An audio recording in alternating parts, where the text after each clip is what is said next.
Adam also learned God's standard for marriage, that of monogamy, and of family relationship. GE 2:24 especially stressed as essential for life itself was the standard of obedience to God's instructions. Since Adam was humanly perfect, perfect obedience was the standard Jehovah set for him. Jehovah gave his earthly son the opportunity to demonstrate love and devotion by obedience to his command to abstain from eating of one of the many fruit trees in Eden. GE 2:16-17 It was a simple thing. But Adam's circumstances then were simple, free from the complexities and confusion that have since developed. Jehovah's wisdom in this simple test was emphasized by the words of Jesus Christ O texto acute miritra longo, Jehovah 16 Jehovah God, therefore, by his very person, his ways, and his words, was in is the supreme standard for all the universe, the definition and the sum of all goodness. For that reason his son, when on earth, could say to a man, "Why do you call me good? Nobody is good, except one, God." Mr. 10:17-18. Also Mount 19:17-5. 48. Sovereignty to be vindicated and name to be sanctified. All things relating to God's person are holy. His personal name, Jehovah, is holy and hence is to be sanctified. 22:32 To sanctify means to make holy, set apart or hold as sacred, and therefore not to use as something common, or ordinary. Issa 6:1-3. Boo 1:49. Re 4:8. See sanctification. Because of the person it represents, Jehovah's name is great and fear-inspiring. PS 99:3-5, majestic, and unreachably high. PS 8:148. 13, worthy of being regarded with awe. Isa 29:23. Profanation of the name. The evidence is that the divine name was so regarded until events in the Garden of Eden brought about its profanation. Satan's rebellion brought God's reputation into question. To Eve, he claimed to speak for God in telling her what God knows, while at the same time he cast doubt on God's command, expressed to Adam, concerning the tree of the knowledge of good and bad. GE 3:1-5 Being divinely commissioned and being the earthly head through whom God communicated instructions to the human family, Adam was Jehovah's representative on earth. GE 1:26-28. 2:15-17. 1 Co 11. 3 Those serving in such capacity are said to minister in Jehovah's name and speak in his name. 18:5-18-19. Just 5:10 Thus, while his wife Eve had already profaned Jehovah's name by her disobedience, Adam's doing so was an especially reprehensible act of disrespect for the name he represented. Compare 1 Sa 15:22-23. The supreme issue a moral one. It is evident that the Spirit Son who became Satan knew Jehovah as a God of moral standards, not as a capricious, erratic person. Had he known Jehovah as a God given to uncontrolled, violent outbursts, he could only have expected immediate, on-the-spot extermination for the course he took. The issue Satan raised in Eden, therefore, was not simply a test of Jehovah's mightiness or power to destroy. Rather, it was a moral issue. That of God's moral right to exercise universal sovereignty and require implicit obedience and devotion of all of his creatures in all places. Satan's approach to Eve reveals this.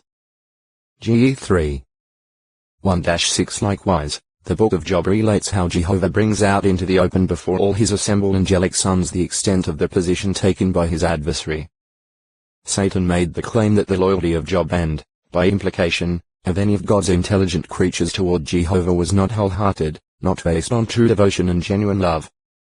Job 1:6-22. 2:1-8. Thus, the question of integrity on the part of God's intelligent creatures was a secondary, a subsidiary, issue arising out of the primary issue of God's right to universal sovereignty. These questions would require time in order for the veracity or falsity of the charges to be demonstrated, for the heart attitude of God's creatures to be proved, and thus for the issue to be settled beyond any doubt. Compare Job 23:10, 31, 5, 6. EC 8. 11-13. Heb 5. 7-9. C. Integrity. Wickedness.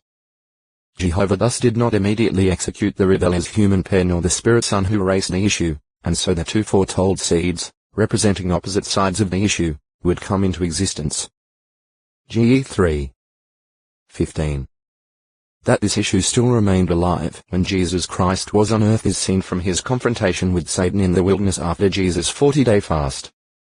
The serpent-like tactics employed by Jehovah's adversary in his temptation efforts toward God's Son followed the pattern seen in Eden some 4,000 years earlier, and Satan's offer of rulership over earthly kingdoms made clear o texto acute muritra longo. Jehovah 17 Jude true sanctification of Jehovah's name. Note the Apostles' application of portions of this psalm to Christ Jesus at Heb 10. 5-10. Upon the sanctification of Jehovah's name, therefore, depend the good order, peace, and well-being of all the universe and its inhabitants. God's Son showed this, at the same time pointing out Jehovah's means for accomplishing his purpose, when he taught his disciples to pray to God. Let your name be sanctified. Let your kingdom come. Let your will take place, as in heaven, also upon earth. Mount 6.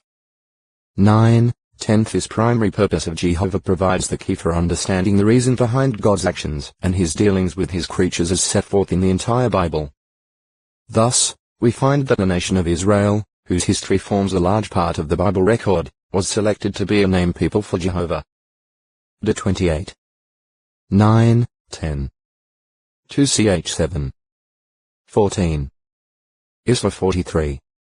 1, 3, 6, 7 Jehovah's law covenant with them laid prime importance on their giving exclusive devotion to Jehovah as God and not taking up his name in a worthless way, for Jehovah will not leave the one unpunished who takes up his name in a worthless way.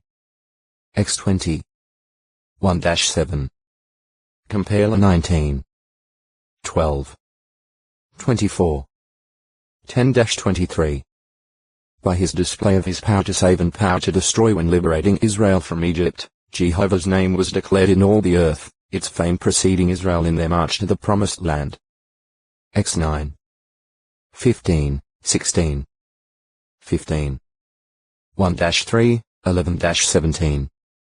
2 7. 23. J 32. 20, 21 as the prophet Isaiah expressed it. Thus you led your people in order to make a beautiful name for your own self. Isaiah 63. 11-14 When Israel showed a rebellious attitude in the wilderness, Jehovah dealt mercifully with them and did not abandon them. However, he revealed his primary reason in saying, I went acting for the sake of my own name that it might not be profaned before the eyes of the nations. S 20. 8-10. Throughout the history of that nation, Jehovah kept the importance of his sacred name before them. The capital city, Jerusalem, with its Mount Zion was the place Jehovah chose to place his name there, to have it reside. A 12. 5, 11. 14. 24, 25. Issa 18. 7. J 3. 17 The temple built in that city was the house for Jehovah's name. 1 ch 29. 13-16. 1 Chi 8. 15-21, 41-43 What was done at that temple or in that city, for good or for bad, inevitably affected Jehovah's name and would be given attention by him. 1 Chi 8. 29. 9. 3. 2 Chi 21. 4-7 The profaning of Jehovah's name there would bring certain destruction upon the city and lead to the casting away of the temple itself. 1 Chi 9. 6-8. J 25. 29. 7. 8-15. Compare Jesus' actions and words at Mount 21. 12, 13. 23. 38. Because of these facts, the plaintive petitions of Jeremiah and Daniel on behalf of their people and city urged that Jehovah grant mercy and help for his own name's sake. J 14. 9. Da 9. 15-19. In foretelling his restoration of his named people to Judah and their cleansing, Jehovah again made clear to them his main concern, saying, "And I shall have compassion on my holy name. Not for your sakes am I doing it, O house of Israel, but for my holy name, which you have profaned among the nations where you have come in. And I shall certainly sanctify my great name, which was being profaned. And the nations will have to know that I am Jehovah, is the utterance of the sovereign Lord Jehovah, when I am sanctified among you before their eyes." S 36. 20-27, 32. These and other scriptures show that Jehovah does not exaggerate mankind's importance. All men being sinners, they are justly worthy of death, and it is only by God's undeserved kindness and mercy that any will gain life. Row 5. 12, 21. 1 Job 4. 9, 10 Jehovah owes nothing to mankind, and life everlasting for those who attain it will be a gift, not wages earned. Row 5. 15. 6. 23. Tilt 3. 4, 5 True, he has demonstrated unparalleled love toward mankind. Job 3. 16. Row 5. 7, 8 But it is contrary to o textoi acute miritra longo, Jehovah 18 mankind for life. Job 3. 36 He takes no pleasure in the death of the wicked as 18. 23, 32. 33. 11 Yet neither will he allow the wicked to escape the execution of his judgment. Am 9. 2-4. Row 2. 2-9 He is patient and long-suffering, with salvation in view for obedient ones 2p3. 8-10 Yet he will not tolerate forever a situation that brings reproach upon his lofty name. PS 74. 10, 22, 23. Issa 65. 6, 7.